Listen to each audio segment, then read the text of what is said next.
भय के कारण कोई ऐसा तो नहीं जो अपने मन की बात राज दरबार में न कह सकता हो। तुम यहाँ के मंत्री हो, सलाहकार भी हो और हमारे अर्थशास्त्री भी हो।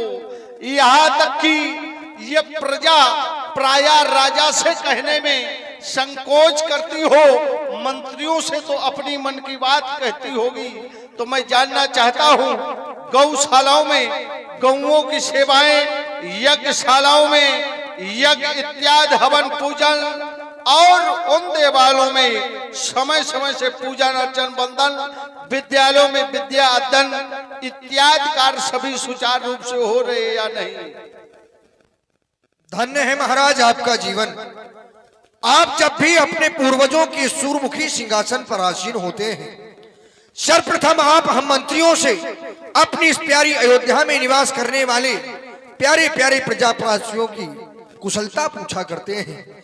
महाराज हम विचार करते हैं, जिस प्रजा को आप जैसा राजा मिला हो, क्या उसका जीवन कभी भी कष्ट में यापन हो सकता है? कदाप नहीं महाराज, क्योंकि आपके लिए तो बताया जाता है कि धर्म धुरंधर गुण निधि ज्ञानी, आप धर्मात्मा हैं। योद्धाओं में आपकी गणना होती है और ज्ञानियों में आप श्रेष्ठ हैं। आपका यश और वैभव ऐसा है कि वो सुरपति बसहि बाहुबल जाके, देवताओं का राजा इंद्र भी आपकी भुजाओं के बल पर निवास करता है। आपके सम्मान में वो देवताओं का राजा अर्ध सिंहासन सुरपति देई, जब आप सदेह स्वर्ग की यात्रा करते हैं तो आपके सम्मान में महाराज इंद्र आधा सिंहासन दे दिया करते हैं। फिर आप जैसे नृपति के राज्य में रहते हुए भला यह प्रजा दुख कैसे पा सकती है? महाराज हम तो ये देख रहे हैं कि इस समय आपकी अयोध्या में प्रेम कुछ ऐसा है कि सिंह और बकरी पीते एक घाट पानी, ये प्रेम है। और धनशालाएं, शस्त्रशालाएं, गौशालाएं, पाठशालाएं इत्यादि सभी सुचारू रूप से चलाई जा रही हैं। कहने का तात्पर्य की प्रजा में संपूर्ण रूपेण प्रसन्नता है, संपूर्ण रूपेण प्रसन्नता है महाराज। क्यों नहीं मंत्री सुमंत, जहाँ तुम्हारे जैसे सलाहकार हो, मंत्री हो, भला उस प्रजा का भला कैसे नहीं हो सकता? यद्यप राज सिंहासन पर बैठकर कोई शासन तो चला सकता है, लेकिन जब उसके मंत्री, सहयोगी, सलाहकार उचित रास्ता दिखाएंगे तभी राज का भला होता है। सत्य कह रहे हो मंत्री सुमंत, क्योंकि व्यासवाणी कहती है, आचार कहते हैं,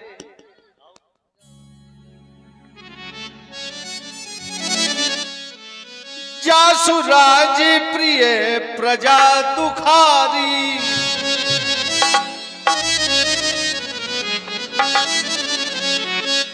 जासु राज प्रिय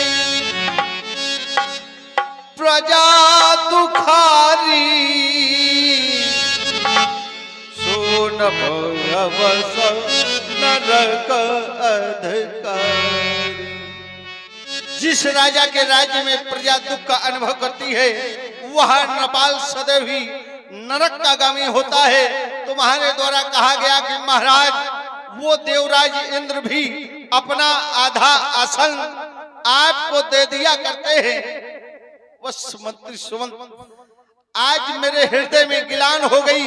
तुम्हारी ये बात सुनकर मैं उनकी सहायता के लिए जाता था। एक वाले की बारी भूपत मन माहे, भई गिलान रे सुतना, यद्यप या राज्य और ताज का निर्वहन मैं कब तक कर सकता? कोई ना तो कोई इसको संचालन करने वाला होना चाहिए। मंत्री सुमंत, मेरे मन में, हृदय में यह गिलान हो गई, मोर सुत नहीं, मेरे कोई पुत्र नहीं है। एक बार का वृतांत है, मैं देवासुर संग्राम में उन देवताओं की सहायता गया और मुझे आसन पर बैठाया गया। मेरा पीताम्बर वहीं छूट गया। मैं वहां से चल पड़ा। जब याद आया कि मेरा पीताम्बर वहीं छूट गया तो मंत्री सुमंत मैं पुनः वापस पहुंचा तो देखा उस आसन को गंगा जल से मंत्रोच्चारण करते हुए पवित्र किया जा रहा था। मैंने देवगणों से पूछ दिया, देवगणों ये क्या हो रहा है? तो मुझे उत्तर दिया गया कि राजन तुम निर्वंशिया हो, तुम्हारे यहाँ कोई पुत्र नहीं है। यद्यप तुम सुरेश के सहयोगी हो फिर भी तुम जिस आसन पर बैठ जाते हो वह आसन अपवित्र हो जाता है। इसे इसलिए मंत्रोच्चारण करते हुए पवित्र किया जा रहा है। तो मेरे हृदय में विषाद हो गया मंत्री सुमंत। दुख ने जन्म ले लिया कि काश मेरे घर एक पुत्र होता। मैं इन देवताओं का सहयोगी होते हुए भी आज मेरे आसन को धोया जा रहा है। पूछो भला समाज में उन माता और पिता से जिनका जीवन यूं ही प्रयासरत गुजर जाता है, प्रतीक्षा में गुजर जाता है और उनके घर कोई पुत्र अथवा पुत्री नहीं होती है। तो यही समाज के लोग प्रायः कहते हैं कि ये वो जा रहे हैं, इनके यहाँ सब कुछ होने के बाद भी कोई पुत्र नहीं है। तो वह व्यक्ति समाज की बातें सुनते हुए अनुभव करता है कि हे विधाता, मैंने ऐसे पूर्व जन्म में कौन से पाप किए थे जिसका फल मुझे दे रहे हो। मंत्री सुमंत विचार आता है।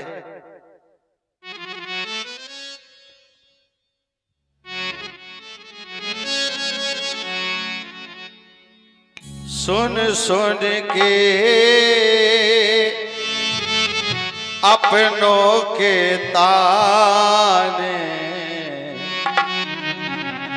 अरे हम तो हुए हैरान।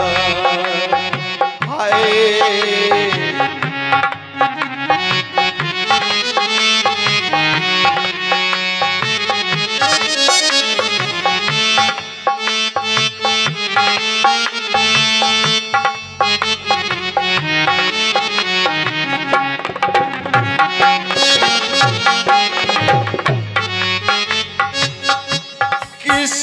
ये अपना किसको सुनाए,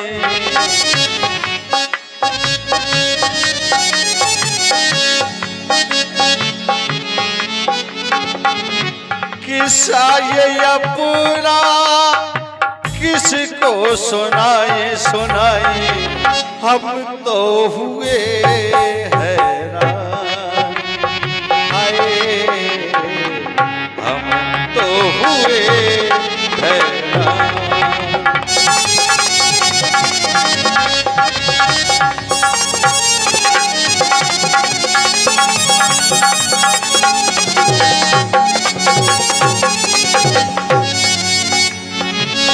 मंत्री सुमंत ये अयोध्या के निवासी मेरे घर में पुत्र न होने के कारण अपने घरों में भी जन्मोत्सव जन्म दिवस नहीं मनाया करते हैं। ऐसी ये अयोध्या की प्रजा है। सुन सुन के अपनों के ताने, हम तो हुए हैरान। हाय हम तो हुए हैरान।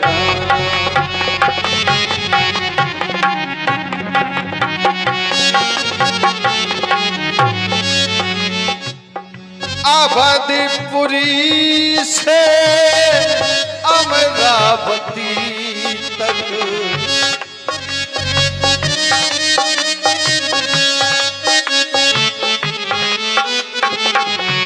मेरी ही चर्चा होती।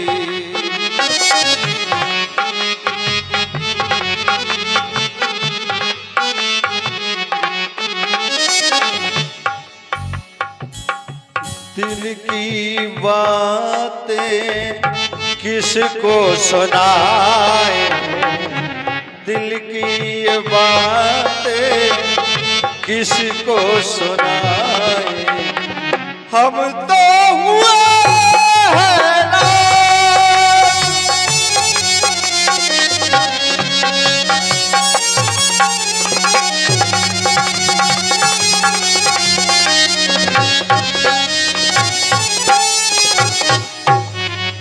विस्मत विचार आता है, क्यों ना मैं अपने गुरु शरण की ओर चलूं, वही हमें सद्मार्ग दिखाएंगे और हमारा ये कष्ट वही हरण करेंगे।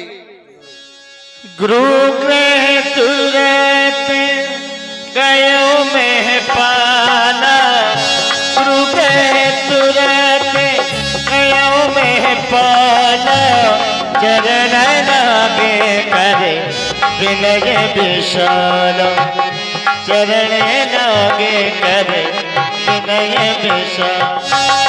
गुरु गृह तुरत गयो में पाना, गुरु गृह तुरत गयो में पाना, चरण लागे करे विनय विशाल।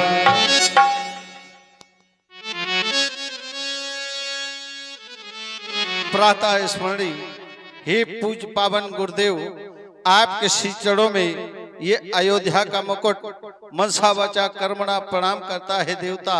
स्वीकारे मेरा प्रणाम, स्वीकारे मेरा निवेदन, स्वीकारे मेरा अभिनंदन। गुरुर् ब्रह्मा गुरु विष्णु गुरु देव महेश्वरा, गुरु साक्षात परब्रह्म, तस्मै श्री गुरुवे नमः। सप्तदीप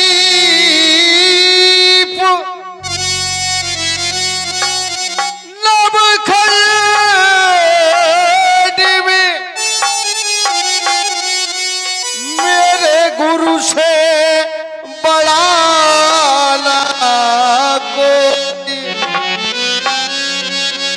करता करे न कर सके, मेरे गुरु करे सो।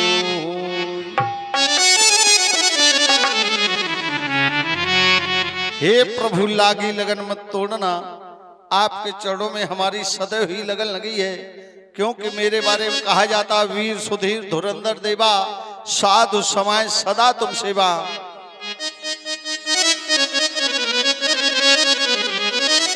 ओ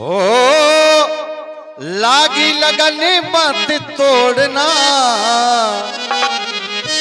लागी लगन मत तोड़ना, गुरुजी मेरी लागी लगन मत तोड़ना।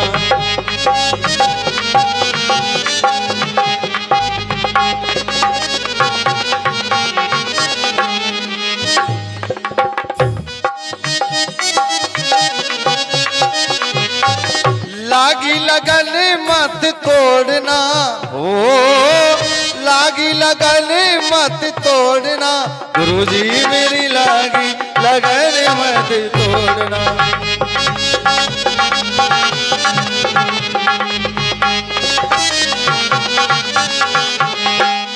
ये खेती बोई मैंने तेरे नाम की,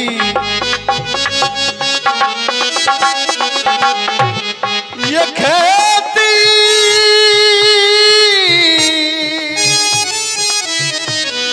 खेती खेती, ये खेती बोई मैंने तेरे नाम की,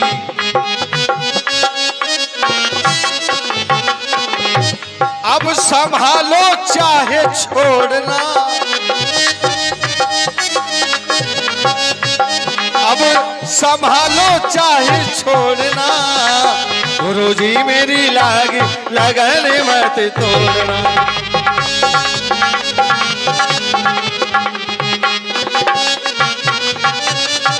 क्यों ये गहरी नदियां ना वो पुरानी,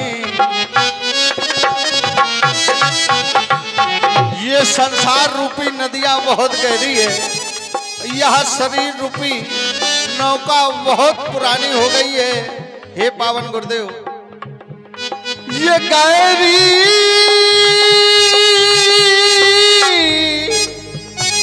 गहरी गहरे नदिया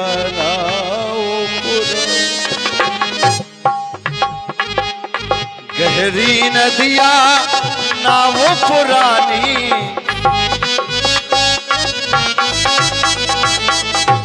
पार लगा दो चाहे छोड़ना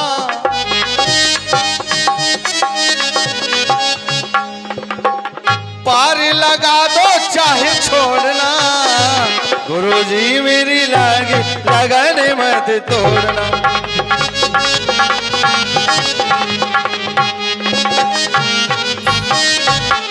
लागी लगन मत हे भगवान स्वीकार मेरा प्रणाम। चक्रवर्ती के शुभ चिन्हों से सुशोभित नपाल दशरथ आज तुम मेरे समीप उपस्थित हुए। प्रणाम का परिणाम शुभाशीष विचार में ये करता हूं कि तुम्हें कौन सा शुभाशीष प्रदत्त किया जाए। यदि मैं ये कह दूं तुम धनवान हो जाओ तो धन की कोई न्यूनता नहीं, ऐश्वर्यवान हो जाओ तो ऐश्वर्य की भी न्यूनता नहीं। यदि मैं ये कह दूं कि तुम वैभववान हो जाओ तो उसकी भी कोई कमी नहीं। इसलिए और ये इसी क्रम में कुछ पुरस्कार प्राप्त हुए हैं। इस प्रकार है हमारे भाई 10 रुपए का पुरस्कार बही चच्चा जाटोली, 10 रुपए का पुरस्कार राम कुमार वर्मा भिटारी, 10 रुपए का पुरस्कार राम शंकर भारती भिटारी, 20 रुपए का पुरस्कार पिंटू शेंगर गुपलापुर, 10 रुपए का पुरस्कार सुरेश भास्कर जहटोली, 20 रुपए का पुरस्कार नितिन तिवारी जी भिटारी, 50 रुपए का पुरस्कार उमेश सिंह उर्फ चड्डा भाई गधेला, और ये 50 रुपए का पुरस्कार मोहन महाराज छानी अही उनकी तरफ से प्रदान हुए हैं। बहुत बहुत धन्यवाद। साधु।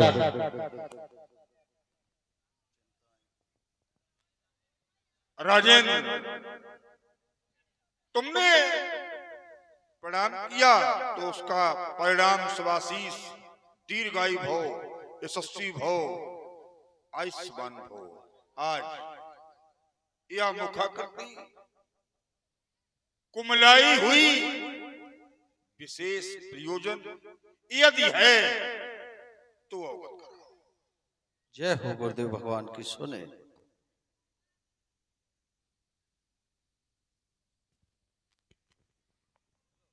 राधे। हे भगवान मैंने प्रयासरत न जाने क्या क्या किया, यहाँ तक कि एक नहीं दो नहीं 3 विवाह कर डाले, होकर कर चुका विवाह